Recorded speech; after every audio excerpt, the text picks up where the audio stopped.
ឯកសណ្ឋានពណ៌ក្រហមជាក្រុមម្ចាស់ផ្ទះឯកសណ្ឋានពណ៌ខៀវខោសស្រោមជើងពណ៌ខៀវជាក្រុមបាទភ្ញៀវព្រះខេត្តរាជស្វាយរៀង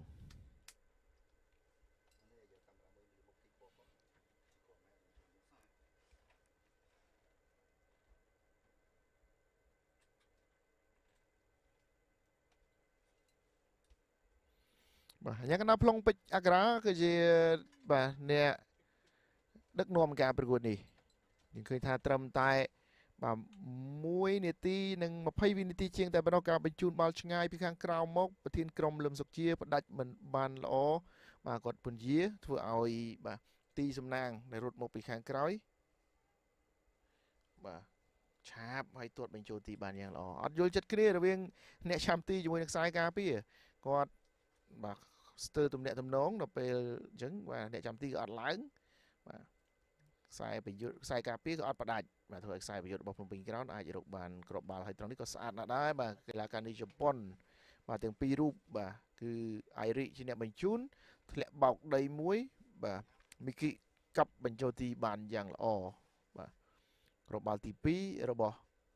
ភ្នំពេញក្រោនត្រង់នេះការបញ្ជូន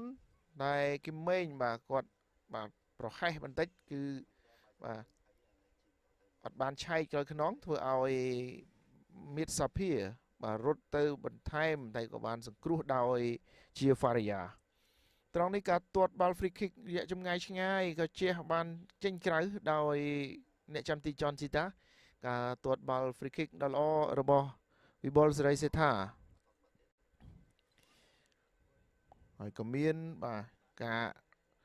ស្រូត្រង់នេះចោះបានយ៉ាងល្អតែទាត់បាទសម្ដៅទីយកតែម្ដងដោយរ៉ូស៊ីតា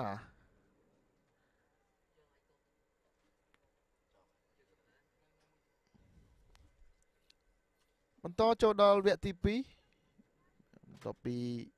រកបាន2គ្រាប់នៅក្នុងវគ្គទី1ភ្នំពេញក្រោនក៏នៅតែបន្តដាក់សម្ពាធហើយការបញ្ជូនឲ្យត្រង់នេះចលនាល្អណាស់បាទគឺកីឡាករនេះជប៉ុនទាំងពីររូបបាទលេងយល់ចិត្តគ្នាមែនតើរវាងបាទអៃរិជាមួយនឹងមីគីដែលអៃរិបញ្ជូនបន្តមកមីគីចលនាពីក្រោយខ្នងខ្សែការពារមិនមែន offside នោះទេហើយក៏ទាត់បញ្ចូលទីបានយ៉ាងល្អ3-0នៅមិនទាន់អស់នៅឡើយទេបាល់ស្រូត្រង់នេះបាទយើងឃើញថាគៀសបានល្អហើយប៉ុន្តែបាទបាល់នេះលឿនពេកបាទផុតអ្នកចាំទីហើយតែបាល់លឿនពេករត់ទៅមិនទាន់ត្រង់នេះវិញការទាត់របស់ស៊ីលេងបាទក្នុងបាទពេនឲ្យកោងកន្លែងមុំតូចតែមិនបានសម្រេចបាទខុសគោលដៅ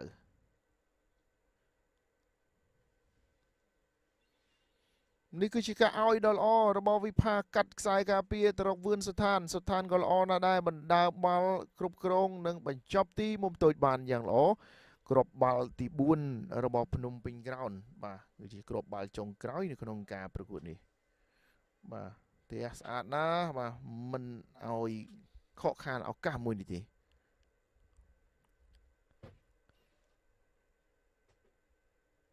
បន្តមកទៀតក៏មានបាទការទាត់ពីក្រៅប្រអប់ត្រង់នេះមិនចំគោលដៅ